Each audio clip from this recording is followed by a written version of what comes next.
નમસ્કાર, હું છું અંજલિ રાવલ અને તમે જોઈ રહ્યા છો કેટીવી ન્યૂઝ ગુજરાતી। જન્માષ્ટમીની તમને સૌને ખૂબ ખૂબ શુભેચ્છાઓ।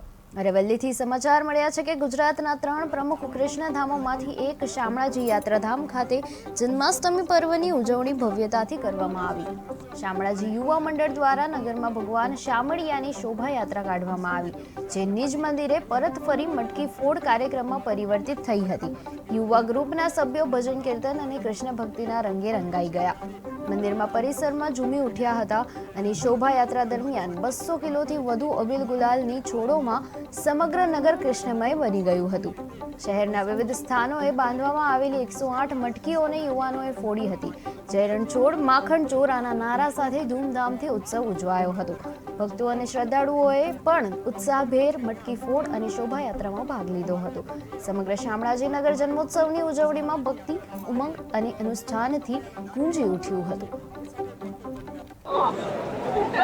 ગુજરાતના સર્વ કૃષ્ણ મંદિરની અંદર આજે જન્માષ્ટમી પર્વની ભવ્ય ઉજવણી કરવામાં આવી રહી છે। ત્યારે આ યાત્રાધામ શામળાજી ખાતે પણ આજે ભવ્ય ઉજવણી કરવામાં આવી છે। ઉત્સાહભેર સાથે ભક્તો અહીંયા ઉમટ્યા છે અને દ્રશ્યો જે પ્રમાણે હાલ જે ભક્તોનો અહીંયા ઘોડાપુર ઉમટ્યું છે અને મોટી સંખ્યાની અંદર ગુજરાતભરમાંથી અહીંયા જે ભક્તો અહીંયા ઉમટ્યા છે અને ભગવાન શામળિયાના દર્શન કરીને ધન્યતા અનુભવાયા છે। અત્યારે વાત કરવામાં આવી તો જે ભક્તો જે છે અત્યારે નંદ ઘેર આનંદ ભયો ઘર લાલ કિના નાદ સાથે જે અરવલ્લીની જે ગિરિમાળાઓ અત્યારે હાલ જે ગુંજી ઉઠી છે અને જે પ્રમાણે હાલ વાત કરવામાં આવે તો જે રીતે મોટી સંખ્યાની અંદર અત્યારે હાલ જે ભક્તો જે છે અહીંયા શામળાજીના દર્શન કરવા માટે ઉમટ્યા છે। તેમજ જે ડાકોર હોય તેમજ દ્વારકા મંદિર પર અત્યારે હાલ જે કૃષ્ણ ભક્તિની અંદર જે ભક્તો જે છે અહીંયા ઉમટ્યા છે। જે પ્રમાણે વાત કરવામાં આવે તો જે અરવલ્લીની ગિરિમાળામાં આવેલું જે શામળાજી યાત્રાધામ આજે જે શામળિયાના નાદથી ગુંજી ઉઠ્યું છે। આપણી સાથે ભક્તો જન ગયા છે।